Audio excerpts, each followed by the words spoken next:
Pakistani drone को मार गिराया। लगातार जो भी तस्वीरें आ रही हैं, इंडिया न्यूज उन तस्वीरों को लाइव नहीं दिखा रहा है, हम कुछ देर बाद ही आपके सामने रख रहे हैं, लेकिन उनका हश्र क्या हो रहा है उन तस्वीरों में आप देख भी ले रहे हैं, समझ भी पा रहे हैं। दीपक अपनी बात जारी रखें। देखिए, लगातार जिस तरीके से रात के अंधेरे का इंतजार, एक बात स्पष्ट हो गई है कि ऑपरेशन सिंदूर के बाद लगातार पाकिस्तान रात के अंधेरे का इंतजार करता है। और रात के जब अंधेरे का इंतजार करता है तो जैसे जैसे सूरज ढलता है उसके बाद वो लगातार ड्रोन से जो कोशिश कर रहा है, कामयाबी नहीं मिली, लेकिन वो कहते हैं ना, लातों के भूत बातों से नहीं मानते, कामयाबी नहीं मिली एक भी जगह, उसके बावजूद लगातार ड्रोन से हमला कर रहा है। जो तस्वीरें हमने आपको कुछ देर पहले दिखाई थी वो पुरानी तस्वीरें थी, उसी तरीके की तमाम तस्वीरें आपको अलग अलग रीजन में जम्मू के देखने को मिलेगी। उन्हीं तस्वीरों के आधार पर जैसे ही अंधेरा होता है, जैसे ही सूर्य अस्त होता है, वैसे ही पाकिस्तान जागने लगता है और लगातार एक नए पैटर्न में गोलियों की आवाज़ सुनाई देगी, फायरिंग की आवाज़ सुनाई देगी, कुछ एक बॉम्बिंग की आवाज़, और उसके बाद वो नया पैटर्न ड्रोन को लेके आ जाएगा। लेकिन जो हमारा नेशनल डिफेंस सिस्टम है वो लगातार उसको डिफ्यूज़ कर रहा है, लगातार उसको मार गिरा रहा है।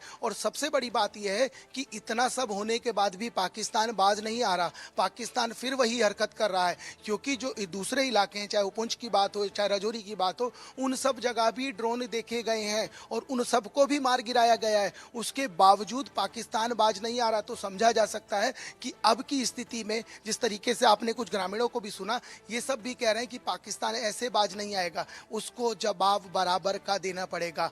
अभी की जो मौजूदा स्थिति है उसके इतर हमें सोचना पड़ेगा। तमाम लोगों से हमने आज बात की, अभी की स्थिति है उसके इतर हमको सोचना पड़ेगा, क्योंकि जिस तरीके का जिस तरीके से रात में बॉम्बिंग की जाती है, जो सिविलियंस हैं, जो आबादी वाले इलाके हैं, वहाँ पर जिस तरीके से बॉम्बिंग की जाती है, हमारे लोगों को नुकसान पहुँचाने की कोशिश की जाती है, हमारे जो धार्मिक स्थल हैं उनको नुकसान पहुँचाने की कोशिश की जाती है, तो उन सब के बीच अब पाकिस्तान ये नहीं समझ रहा, वो इतना बौखला गया है कि हमारे उन निर्दोष लोगों को फिर वो निशाना बना रहा है, उनके घरों को निशाना बना रहा है। तो ये एक बात स्पष्ट हो गई है कि वो और कुछ,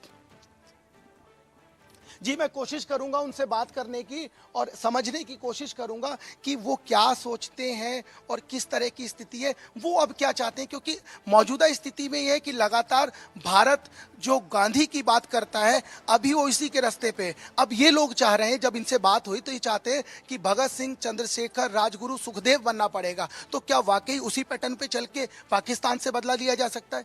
एक चीज की चर्चा लगातार की जा रही है। हम दीपक आ रहा हूं, उनके साथ बात कीजिएगा। आ रहा हूं आपके पास। बड़ी खबर, कुपवाड़ा के 0 पॉइंट से आ रही आवाज, पाकिस्तान के ड्रोन को मार गिराने की आवाज है। पंजाब के बॉर्डर इलाके में पाकिस्तान ने ड्रोन अटैक किया है और वहां भी ड्रोन को मार गिराने की बात सामने आ रही है। कुपवाड़ा में पाकिस्तान के भेजे गए ड्रोन को मार गिराने की आवाजें भी वहां पर सुनाई पड़ रही हैं। पाकिस्तान के ड्रोन को मार गिराने की आवाज। पाकिस्तान लगातार अपनी सारी कोशिश, सारा पैसा, सारे एफर्ट्स भारत में किसी भी तरीके से धमाका करने की कोशिश में लगा हुआ है, लेकिन पाकिस्तान के बुरे दिन ये हैं कि भारत का एयर डिफेंस सिस्टम एक्टिव है। कुपवाड़ा से इस वक्त की बड़ी खबर, कुपवाड़ा का पूरा इलाका ब्लैक आउट कर दिया गया है। कुपवाड़ा का पूरा इलाका ब्लैक आउट कर दिया गया है, यानी कुपवाड़ा में इन ड्रोन्स के देखे जाने के बाद कुपवाड़ा में ये पूरा इलाका ब्लैक आउट कर दिया गया। तस्वीरों में आप देखिए, ये तस्वीरें पाकिस्तानी ड्रोन की,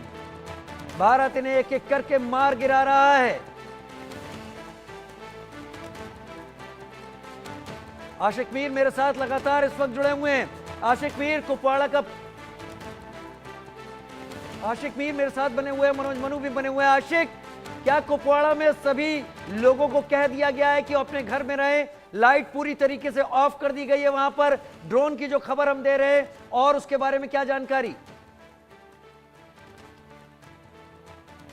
देखिए बिल्कुल मनोज, जिस तरह से लगातार हम देख रहे हैं, कुपवाड़ा के अलावा हम अगर उत्तरी कश्मीर के तमाम तर इलाकों की बात करें, लाइट्स ऑफ है क्योंकि ब्लैकआउट चल रहा है और सायरन बज रहे हैं। और हमने देखा कि उत्तरी कश्मीर के जितने भी इलाके हैं, चाहे बांडीपोरा है, चाहे कुपवाड़ा है या बारामूला का ये इलाका है, यहाँ पर आपको सिर्फ अंधेरा ही अंधेरा दिखेगा। ये हाईवे है जो कि सीधे मुजफ्फराबाद की तरफ जाता है, लेकिन लोकेशन नहीं बताएंगे हम किस जगह पर हम मौजूद है इस समय। बिल्कुल यहाँ पर भी पूरा अंधेरा है, सायरन अभी भी बज रहे हैं और धमाकों की आवाजें जो है अब